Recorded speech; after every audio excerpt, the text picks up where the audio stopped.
Each day, Edmond's code enforcement officers travel throughout the city, being proactive in their efforts to keep Edmond a healthy, safe, and beautiful community. Their task is to identify violations of city ordinances and state laws within Edmond's city limits. Some of these violations involve public nuisances in neighborhoods. They patrol business districts to ensure that all sign ordinances are being followed. They monitor oil and gas wells, and they check fats, oils, and grease discharges from businesses, making sure these substances don't make their way into the sanitary sewer system. Each year, their staff works approximately 13,000 code cases. Not only have they had success in detecting problems early, then quickly resolving them, but their customer service has been commendable as well. In 2012, their department was presented with the Customer Service Award by the City of Edmond. Often they are contacted by other municipalities around the country about their effective practices. 2 of their officers have been honored with the Oklahoma Code Enforcement Officer of the Year. I had an opportunity to speak with Terry Humphrey, one of the recipients of this award. Terry also received the National Code Enforcement Officer of the Year in 2009. Terry, tell me, how long have you been with code enforcement here in Edmond? I have been able to serve the citizens of Edmond for over 25 years.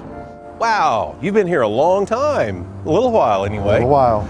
Tell me a little bit about your job. Code enforcement is responsible for the health, safety, and welfare of the general public. Yes. We try to keep our community neat and clean. Therein lies the name of our department, which is community image. We try to maintain a positive image for our community. Tell me about some of your challenges.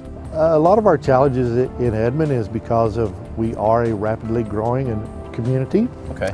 Keeping up with the growth in the new building, we have a lot of issues within that era, and then maintaining the quality of life here in Edmond. We do hold ourselves to a higher standard than a lot of other communities may, because we want our community to be presentable.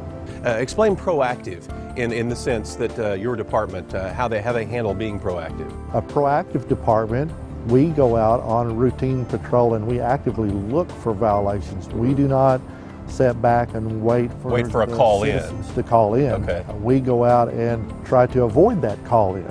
Okay. Our citizens deserve the top and the very best service to provide, and by being able to be proactive, we go out and find these things before it becomes a problem, and that way our citizens don't have to get in a neighborhood dispute with each other as well. Would you mind if I kind of rode along with you and we could just, like, I guess, ride up the street together? You're more than welcome to come along. Great, let's go. Terry, tell me, as we drive around Edmond, what are you looking for right now? Tall grass, weeds, trash, inoperable vehicles, parking in the yard, or what we affectionately call yard cars. Edmond does have a sealed surface parking ordinance, so that's just some of the main things that we look for. Being proactive, those are usually something that draws us to the property initially. After that, we do pick up all of the violations on the property and work them as a whole. When you find violations such as motor vehicles either in a yard or inoperative vehicles, or for whatever the violation might be, you really are trying to be an advocate for the city and to step in and take care of our city so that we don't have to ourselves. We try to approach code enforcement from an educational standpoint and not do it to someone just because you can. A lot of people may or may not be aware that we have nuisance codes, not only in Edmond but throughout the state of Oklahoma. We send them the notice to let them know that you may not be aware of the violation that you have and that you need to take care of it. Most all the time we are at a 99.97% voluntary compliance rate, which means when the property owner is informed by our office that they automatically take care of it. Terry wanted to show me a good example of how an abandoned residence has become a public nuisance. Oh, wow. Be careful. Oh, no kidding. So this is actually someone's backyard.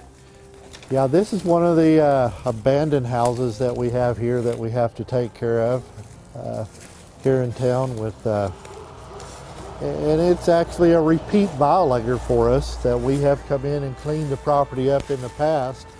Can you kind of walk me through and tell me what you see at first glance? First of all, the grass needs to be cut. We are at violation height of 12 inches. And then we would look around within that, the tree limbs that are down on the ground. Once they become detached from the tree and fall, they are trashed now. So we have tree limbs that are down in the yard and on the ground.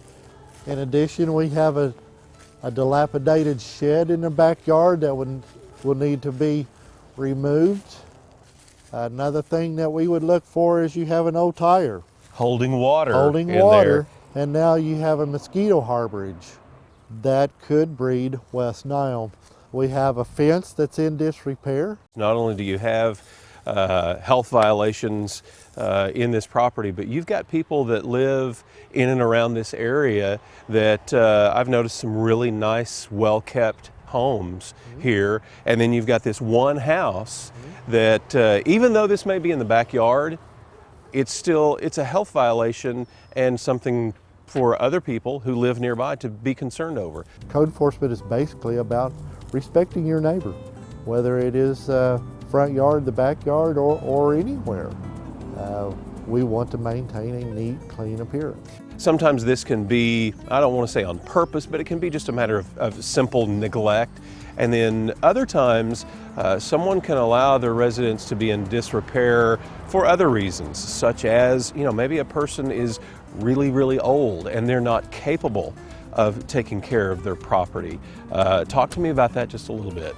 There are situations that happen in people's lives, family illness, a loved one being overseas, a veteran, disability, whether it be financial or physical.